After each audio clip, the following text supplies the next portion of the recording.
السلام عليكم ورحمة الله وبركاته. ازيكم يا حبايب، عاملين ايه؟ النهاردة بقى هنعمل أكلة جميلة كده، هنصلي بالنبي الأول على النبي الأول، اللهم صل وسلم وبارك على سيدنا محمد. أكلة بقى كده من أيام ريحة الحبايب، أمهاتنا كلنا وجداتنا. صينية بطاطس كده باللحمة ومعاها شوية شوربة ورز أبيض. أنا بقى النهاردة التصوير هيبقى مختلف لأن أنا بصور عند بابا. جبت هنا كده حلة، ده نص كيلو لحمة على قد فردين بس، وحطيت شويه زيت وحطيت ورق لوري وحبهان، ونزلت باللحمه كده بعد ما غسلتها تحت الميه، شطفتها شطفه كده من مكان ايد الجزار. قمت مشوحاها على جنبين تاخد لون، وبعد ما شوحتها حطيت بقى، زودت الميه، ميه عاديه خالص مش سخنه، وسبتها تغلي شويه واطلع الريم. كل ما تغلي وتطلع الريم لازم تشيلي الريم ده لانه بيزفر الشوربه وبيخليها غامقه. بعد ما شلت الريم كده جبت بصلايه بقى وسط كده وقمت مخرطاها، وكنت عصرة برضو زي نص كيلو طماطم او كيلو الا ربع على حسب البطاطس اللي هتعمليها، ومحضرة 4 بطاطسيات كنت مقشراهم وهخرطهم يعني حلقات كده زي ما انت هتشوفيها، لا تخينة ولا رفيعة، يعني وسط.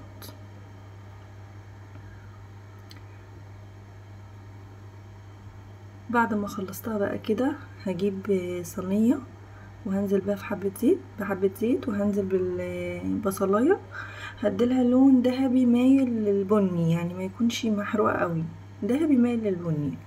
واول ما توصل للون اللي انا عايزاه هنزل بعصير الطماطم اللي انا عصرته وصفيته، ده اللون اللي انا عايزاه كده. بقى هنزل بالطماطم اهو، واقوم حاطه بقى ملح وفلفل، ما حطيتش غير ملح وفلفل بس، و4 فصوص توم ورشه سكر. بعد ما اتسبكت كده شويه قمت نازله بقى بحلقات البطاطس عشان تكمل سواها مع التسبيكه.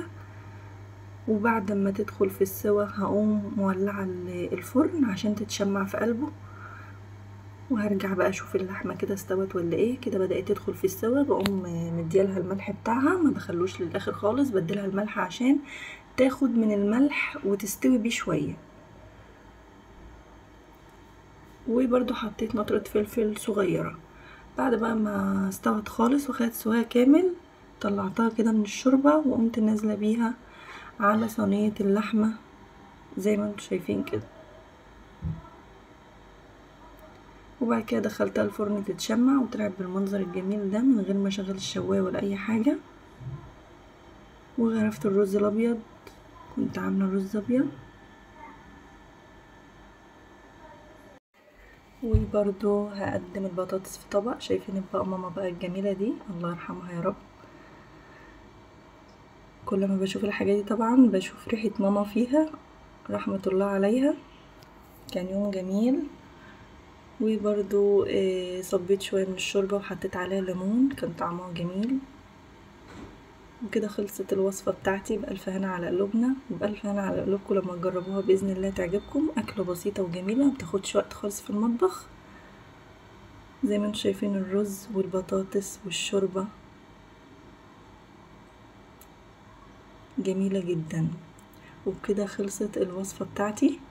لو وصلت لحد هنا وعجبك الفيديو ياريت ما تنسيش الاشتراك وتفعلي زر الجرس واللايك عشان يوصلك كل جديد. والسلام عليكم ورحمة الله وبركاته.